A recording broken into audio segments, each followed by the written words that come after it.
اور جب کچھ بھی باقی نہیں ہوتا تھا تب بھی وہ سرب کامیاب نہیں ہوتے تھے اپنی سب فوجی برتری کے باوجود. تو انہوں نے پھر اور میئرز اختیار کرنے شروع کیے، ان کو الجھایا اس میں گفت و شنید میں، زبردستی ان سے اپنا ملک کٹوانے پر دستخط کرنے کی کوشش کی. 1000 پاپڑ بیلے لیکن چلی نہیں کچھ، اور ایک بظاہر ناممکن بات ہو گئی کہ کئی سال گزر گئے ہیں مسلسل، ابھی تک سربوں کو یہ موقع نہ ملا کہ کلیتاً مسلمانوں کا وہاں سے صفایا کر دیں. یہ اور اس میں دن بدن جو انٹیلیجنشیا ہے وہی نہیں بلکہ عوام الناس میں بھی یہ احساس بیدار ہونا شروع ہوا کہ یورپ خطرناک ناانصافی کر رہا ہے، واضح ظلم کر رہا ہے، اور جان کر سربوں کے ذریعے وہاں سے مسلمانوں کا صفایا کرنا چاہتا ہے. اب انہوں نے یہ ترکیب سوچی ہے کہ اب ہم انصاف کے نام پر کہ اچھا جی ہم الگ ہو جاتے ہیں، ہماری پیش نہیں گئی، ہم نے بڑی کوشش کی کہ انصاف قائم ہو جائے اور صلح ہو جائے. اب وہ باقاعدہ برابر بوسنین پر ذمہ داری ڈال رہے ہیں کہ انہوں نے یہ نہیں کیا، انہوں نے فلاں نہیں کیا، انہوں نے بھی ہم سے تعاون نہیں کیا، انہوں نے حملہ کیا تھا فلاں جگہ. وہ جو جوابی حملہ کرتے ہیں اس کو یہ جارحانہ حملہ قرار دیتے ہیں، جنہوں نے جارحانہ حملہ کیا ہوا ہے اس کو یہ سول وار کہتے ہیں. تو کچھ نہ پتہ لگے، سول وار کا مطلب کچھ نہ پتہ لگے کس کا ہے، کیا ہو رہا ہے. اس لیے بالارادہ یہ سازش ہے کہ اب نکلو گے تو ان کو کھلی چھٹی ہوگی سربوں کو، اور کے ساتھ یہ پہلے بیٹھے ہوں گے، یہ ہو ہی نہیں سکتا کہ تیاری ہوں. یہ ہے کہ عام جماعت کو اٹھائیں گے، ان کو پتہ مسلمانوں کے عام سے بہت دور ہیں اور ان کے رستوں میں یہ حکومتوں پر دباؤ ڈال کے روکیں ڈال سکتے ہیں. اور سربوں کے جو آرمز ہیں وہ اس وقت وہاں پہنچ چکے ہوں گے، کیونکہ روس بھی اس میں مدد دے رہا ہے اور کھلم کھلا وہ ان سے کہہ رہا ہے کہ سرب قوم ہمارے قریب ہے اور تمہیں دخل نہیں دینے کا حق. اس وجہ سے روس سے اختلاف چل رہا ہے، بس روس کی بلیسنگ ان کے ساتھ ہے. اور یوگوسلاوین کے پاس بہت ہتھیار ہیں اور اتنا نمایاں ہتھیاروں کا غلبہ عطا ہو سکتا ہے سربوں کو کہ پیشتر اس کے کہ دوسرے ہتھیار پہنچیں، وہ ان کو جو ان کا خواہش ہے، ان کی نیت ہے، ان کو وہاں سے ملک سے اپنے وطن سے صفایا کر سکتے ہیں. یہ تو ہے ظاہری شکل میں کیا نظر آ رہا ہے، یہ چالیں ہیں. اور اس سلسلے میں میں نے ایم ٹی اے کو کہا ہے کہ ان کے اپنے دانشور پیش کریں. میں جب کہوں گا تو وہ کہیں گے دیکھو جی ہمارا پروپیگنڈا کر رہے ہیں بیٹے. ان کے اپنے دانشوروں کو دعوت دیں، اور ہم نے ایک بہت چوٹی کے دانشور سے معاملہ طے کر لیا ہے، وہ عنقریب انشاءاللہ آ کر ایم ٹی اے میں ہمارے سوالات کا جواب دیں گے اور اس پوزیشن کے اوپر وہ روشنی ڈالیں گے ایک بہت بزرگ برٹش دانشور کے طور پر. اپنی قوم اور یورپ کے مزاج کے مطابق وہ بتائیں گے کہ میں یہ سمجھتا ہوں یہ حرکتیں ہو رہی ہیں. اس میں دیکھیں جو میں تجزیہ پیش کر رہا ہوں وہی وہ کریں گے. میرا اندازہ ہے جو بھی فرق ہوا بہرحال ان کی اپنی رائے ہوگی، لیکن اس وقت پھر ہمیں کوئی یہ نہیں کہہ سکتا کہ ایم ٹی اے کوئی پروپیگنڈا کر رہی ہے یک طرفہ. بلکہ میں نے ان سے کہا ہے کہ کوشش کریں جو مخالف ان کے مخالف خیالات رکھتے ہیں یا مخالف سیاسی تجزیہ رکھتے ہیں ان سے بھی درخواست کریں کہ فلاں صاحب تشریف لا رہے ہیں، آپ بھی آئیں. تو جو جرنلزم کا طریق ہے موجودہ کہ دونوں فریق کو موقع ملے، اس میں ان دونوں کو موقع ملے گا، پھر دنیا دیکھے گی کہ کیا ہو رہا ہے. میرا ذاتی تجزیہ وہی ہے جو میں نے بیان کیا ہے کہ بہت ہی خطرناک موڑ پر پوزیشن پہنچی ہوئی ہے. اگر اسلامی ملکوں نے جلدی نہ کی اور خصوصاً ٹرکی نے بلا تاخیر ان کو ہتھیار اور ضرورتیں پوری کرنے کے لیے سامان نہ بھجوائے تو پھر اللہ بہتر جانتا ہے کہ کیا ہو. ویسے جس طرح ساری دنیا میں جماعت دعائیں کر رہی ہے، مجھے امید ہے کہ انشاءاللہ ان کی یہ تدبیر بھی نہ کارگر ثابت نہیں ہو سکتی. یہ ڈرامہ دیکھا کس طرح شروع ہوا تھا؟ امریکہ کا جہاز، کتنا بنا بنایا کھیل تھا. یہ بہت ہی کوئی حد سے زیادہ کوئی سادہ ہوگا جو یہ سمجھے کہ اتفاقاً امریکہ نے بغیر مشورے کے اپنا جہاز پیچھے ہٹانا شروع کیا.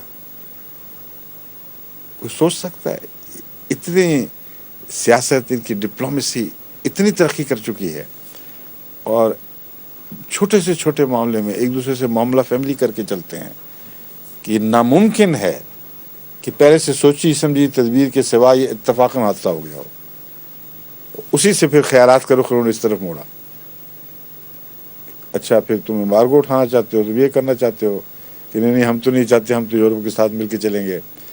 اچھا یہ نیٹو میں پیش کر دو، وہ تو ہمارے بس کی بات نہیں رہی. اتنی دیر ہم نے ہاتھ باندھ کے مروایا ہے لیکن پھر بھی نہیں مرا.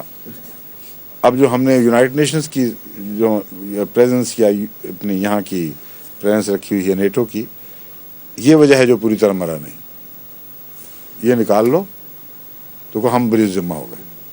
ہم نے جو کرنا تھا کر لیا، اب ان کو چھلی چھٹ جو مرضی کرتے پھریں، ہم بالکل ذمہ دار نہیں.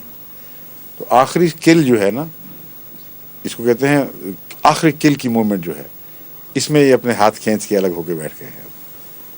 اللہ کی تقدیر چلے گی جو بھی ہوگی، مگر دعا ہمیں ضرور کرنی چاہیے. بہت ہی خطرناک لمحات آنے والے ہیں. اور یہ سوال ہے ابھی بیٹھے ہوئے ہیں ابھی. اچھا جمعہ سے پہلے کی جو سنتیں ہیں کے متعلق ایک دوست نے سوئٹزرلینڈ سے سوال کیا ہے کہ کیا ان کا پڑھنا ضروری ہے، اور دوسرا یہ کہ پہلی اذان سے پہلے بھی پڑھی جا سکتی ہیں یا نہیں. پہلی اذان سے پہلے اصل ایک اور سوال تو کوئی اور تھا ایک نہیں، ایک اور جگہ بھی ویسے وہ جرمنی میں وہ تو رپورٹ آئی تھی نا. بات ایک ہی ہے، دونوں کو اکٹھا کر کے سوال ہونا چاہیے تھا. مسئلہ یہ اٹھایا گیا ہے کہ کیا جمعے سے پہلے 2 سنتیں کم از کم پڑھنا لازم ہے کہ نہیں ہے، اور دوسرا یہ کہ اگر انسان گھر پہ پڑھ کے آئے تو اس کا کیا حکم ہے، نہ پڑھے تو مسجد میں پڑھنے کا کیا حکم ہے، اور اگر اذان ہو چکی ہو اور امام خطبہ دے رہا ہو تو پھر بھی یہ سنتیں پڑھی جا سکتی ہیں کہ نہیں. یہ مختلف پہلو ہیں. بات یہ ہے کہ سنتیں جو جمعے کی کم سے کم 2 سنتیں ہیں، وہ اس حد تک فرض ہیں کہ اس میں سفر میں بھی نہیں گرتی، اور جب آپ جمع کرتے ہیں نمازیں تب بھی وہ نہیں گرتی. چنانچہ جمعے کے بعد اگر عصر کی نماز جمع ہو رہی ہو تو پھر بھی وہ 2 سنتیں قائم رہیں گی. بس اگر کسی نے نہ پڑھی ہوں تو عصر کے بعد سنتیں پڑھنے کا وقت نہیں ہوتا. پھر پرانی قضا ہوئی ہوئی نماز تو پڑھ سکتا ہے، سنتیں نہیں پڑھ سکتا عصر کے بعد. تو اس لیے پھر یہ مسئلہ کھڑا ہو جائے گا. دوسرے یہ کہ لوگ یہ مسئلہ کس لیے پیش کرتے ہیں کہ نہیں پڑھنی چاہیے، کہ بعض احادیث سے ان کو پتہ چلتا ہے کہ جمعہ خود عبادت کا حصہ ہے، اور اس عبادت کے دوران پوری توجہ اس طرف ہونی چاہیے. لیکن بعض دوسری احادیث سے پتہ چلتا ہے کہ یہ سنتیں لازم ہیں، اگر نہیں پڑھیں تو ضرور پڑھو. پھر یہاں اس کو مسجد کے ہدیہ یا نفل بھی قرار دیا گیا ہے کہ یہ نوافل ہیں جمعہ کے لیے جو مسجد میں تحفہ پیش کرو اپنا، اگر گھر میں نہیں پڑھ کے آئے تو یہاں پڑھو. تو ایسی صورت میں علماء میں جو فقہاء ہیں ان میں اختلاف رہا ہے، اور بعض کہتے ہیں کہ جب اذان ہو رہی ہو تو اس دوران دوسری اذان، اس دوران جلدی سے 2 سنتیں پڑھ لو. بعض کہتے ہیں کہ اگر امام خطبہ دے رہا ہو تو بالعموم اس میں خاموش بیٹھنا ہے، بیٹھنا چاہیے، لیکن عبادت تو نہیں ٹکراتی اس سے، اس لیے پڑھو لیکن ذرا جلدی پڑھ لو، یعنی بہت لمبے نہ کرو نوافل. تو ذاتی طور پر میرا مسلک یہی ہے، اور یہی غالباً ہمارے فقہاء کا ہے، کہ اس وقت مجھے جہاں تک یاد پڑتا ہے، ہمارے سیف الرحمان صاحب جو مفتی تھے تو ان کا بھی یہی فتویٰ تھا کہ جمعے میں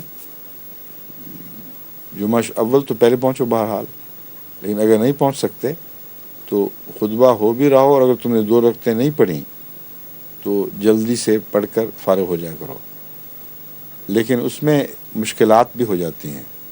بعض دفعہ اس طرح لوگ بیٹھے ہوئے ہیں کہ اس کو جگہ نہیں ملتی۔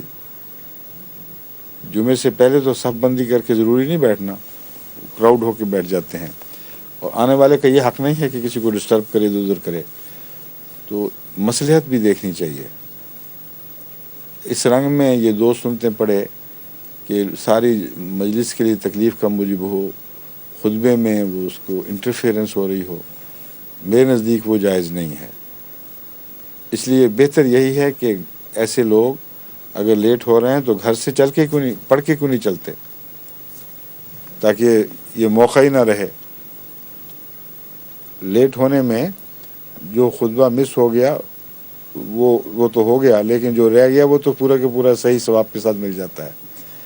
لیکن اگر خطبے میں کھڑے ہو کر ڈسٹرب کر رہے ہوں تو اس میں ایک اور مشکل بھی پڑتی ہے کہ نماز کی طرف پوری توجہ نہیں ہو سکتی، ادھر خطبے کی آواز آ رہی ہے، ادھر آپ نماز پڑھ رہے ہیں۔ اس لیے مصلحت کا اور تقاضا ہے، اور قانوناً یہ کہہ دینا کہ حرام ہے، جائز ہے، یہ اور بات ہے۔ میرے نزدیک جائز ہے کہ 2 سنتیں پڑھ لی جائیں، مگر مستحب نہیں ہے، یہ پسندیدہ طریق نہیں ہے۔ ایسی افراتفری کی 2 سنتیں نہ پڑھنے والے کے کسی کام آتی ہیں اور نہ اس ماحول میں اچھی لگتی ہیں کہ خطبہ ہو رہا ہے اور لوگ لگے ہوئے ہیں، ایک دفعہ چھٹی دے دیں تو پھر یہ رواج چل پڑتا ہے۔ اس لیے یہ پورا مشورہ میرا یہی ہے کہ اگر جلدی پہنچنا ہے اذان سے پہلے تو بے شک جائیں، کیونکہ مسجد میں پڑھنا زیادہ مستحب ہے، یہ 2 سنتیں پڑھنا، کیونکہ رسول اللہ علیہ وسلم نے اس کو مسجد کا تحفہ بھی قرار دیا ہے۔ اس لیے پہلے پہنچیں اور مسجد میں پڑھیں۔ اگر دیر ہونے کا خطرہ ہے تو گھر سے پڑھ کے چلیں تاکہ مسجد میں جا کر لوگوں کے لیے تکلیف کا موجب نہ بنے۔ اور پتہ نہیں غلط ہے یا صحیح ہے کہ کہتے ہیں کہ اگر آپ سنتیں پڑھیں گھر پر تو 4 پڑھیں، اور اگر مسجد میں پڑھیں تو 2 پڑھیں۔ نہیں، وہ فرق ہے۔ اصل میں نارمل طریق پہ 4 ہی سنتیں پڑھنی چاہیے جمعے کی۔ اگر 4 نہیں پڑھی جا سکتی تو پھر 2 ضرور پڑھیں۔ وہ 2 کا مطلب یہ نہیں کہ مسجد میں ضرور 2 پڑھیں۔ مسجد میں جو 2 سنتوں کا حکم ہے، جس کو میں نے بتایا مسجد کا تحفہ بھی قرار دیا گیا ہے، میرے نزدیک ان 4 کے علاوہ ہے وہ، یعنی وہ 4 تو چھوٹ سکتی ہیں، وہ 2 کسی حالت میں نہ چھوڑی جائیں، کیونکہ ان پر رسول اللہ صلی اللہ علیہ وسلم نے بہت اصرار فرمایا ہے۔ تو میں تو یہی طریق سمجھتا ہوں، لیکن سوائے اس کے کہ امام جو جا رہا ہے وہ وہاں جا کے نہیں پڑھتا۔ ہم نے کبھی کسی امام کو مسجد میں جا کے وہ 2 رکعتیں نہیں پڑھتے دیکھا۔ تو جہاں تک نمازیوں کا تعلق ہے، اگر وہ وقت سے پہلے آ جائیں اور گھر سے 4 رکعتیں پڑھ چکے ہوں تو پھر بھی 2 پڑھ لیں تو اچھی بات ہے، لیکن اگر نہ پڑھیں تو اس 4 کے اندر وہ 2 شامل ہو جائیں گی۔ سمجھیں؟ یعنی میں جو عمومی اندازہ سمجھتا ہوں، اس پہ ہمارے فقہا غور کر کے اگر اس میں کوئی سند کے ساتھ ترمیم تجویز کرتے ہیں تو ہم کر لیں گے، کوئی مسئلہ نہیں ہے۔ لیکن جو میرا ذاتی ذوقی تاثر ہے وہ یہی ہے کہ گھر سے 4 رکعتیں انسان پڑھ کر چلے تو اچھی بات ہے، اگر نہ تو مسجد میں وقت ہو تو 4 رکعتیں ہی پڑھے، کیونکہ پہلی 4 سنتیں جو ظہر کی ہیں وہ جمعے سے پہلے بھی اسی طرح رہتی ہیں۔ سمجھیں؟ اب وہ جو 2 ہیں ان کے اندر 4 داخل ہو جاتی ہیں کہ نہیں، اب یہ بحث رہ جائے گی۔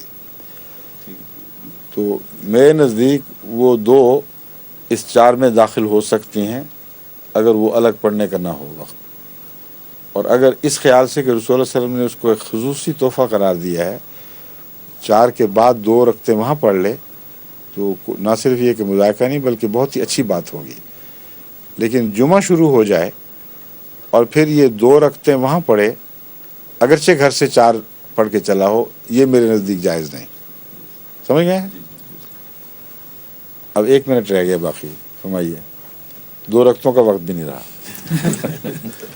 دوست ایسا بھی تو کرتے ہیں کہ جس سے دوسرا خطبہ ہوتا ہے دوسرا تو اٹھ کے پڑھتے ہیں، پہلے نہیں پڑھتے ہیں۔ کیا 2 رکعتیں جو جمعے سے پہلے پڑھنی ہوتی ہیں وہ ہاں بعض لوگ یہ بھی کرتے ہیں، بعض فقہا نے یہ بھی کہا ہے، مشورہ دینے والوں نے کہ جمعے میں نہ پڑھا کرو، جب وہ دوسرا خطبہ ہو رہا ہے اس وقت پڑھو. حالانکہ یہ بالکل غلط بات جی ہے. دوسرا خطبہ زیادہ اہم ہے، کیونکہ وہ رسول اللہ صلی اللہ علیہ وسلم کا فرمایا ہوا خطبہ ہے، اور ایک حصہ وہ ہے جو حضرت عمر بن عبدالعزیز نے وہ سنت جاری کی تھی، بہت نیک سنت جاری کی تھی. تو وہ جو خطبے ہیں وہ بہت زیادہ اہم ہیں، ان میں سنتیں نہ پڑھنا اولا ہے. لیکن جو امام اپنی طرف سے کہہ رہا ہے اس میں سنتیں پڑھنے میں وہ ٹکراؤ نہیں ہے، جیسے اور پھر وہ ہے بھی قرآنی آیات پر مبنی اور رسول اللہ صلی اللہ علیہ وسلم کی مصنون دعاؤں پر مبنی خطبہ ہے، اس میں نہیں پڑھنی چاہیے. اسی لیے میں نے اس کا ذکر بھی نہیں کیا تھا. اچھا وہ آپ نے توجہ دلا دی. ہاں اذان کے دوران پڑھی جا سکتی ہیں، بہترین یہی ہے وقت کے اذان کے دوران ہی دو پڑھ لیں. لیکن ہم ان کی باتیں کر رہے ہیں جو بعد میں پہنچتے ہیں، ان کا مسئلہ ہے. تو اگر وہ سفر کا حال نہ ہو، جمع نہ ہو، تو پھر تو بہتر ہے کہ وہ جمعے کے بعد ہی پڑھ لیا کریں گے. وہ اتنی تاخیر کا کوئی ایسا حرج نہیں ہے. لیکن جہاں وہ مسئلہ آ جاتا ہے کہ سفر ہے یا جمع ہونی ہے تو بعد میں مناسب نہیں ہے، پھر ان کے لیے میں کہہ رہا ہوں کہ اول تو گھر سے چل کے پڑھ کے چلا کریں، اور اگر مجبوری ہے تو پھر جلدی سے دو رکھتے ہیں. کھانے کو نہیں کہتے زہر مار کرو، اب وہ زہر مار والی بات ہی ہے. ادھر خطبہ ہو رہا ہے، کانوں میں پڑ رہا ہے، ادھر ایک آدمی لگا ہوا ہے جلدی جلدی دو رکھتے پوری کرنے. اچھا منظر نہیں لگتا یہ. اچھا اجازت ہے، اب وقت ہو گیا. السلام علیکم، خدا حافظ.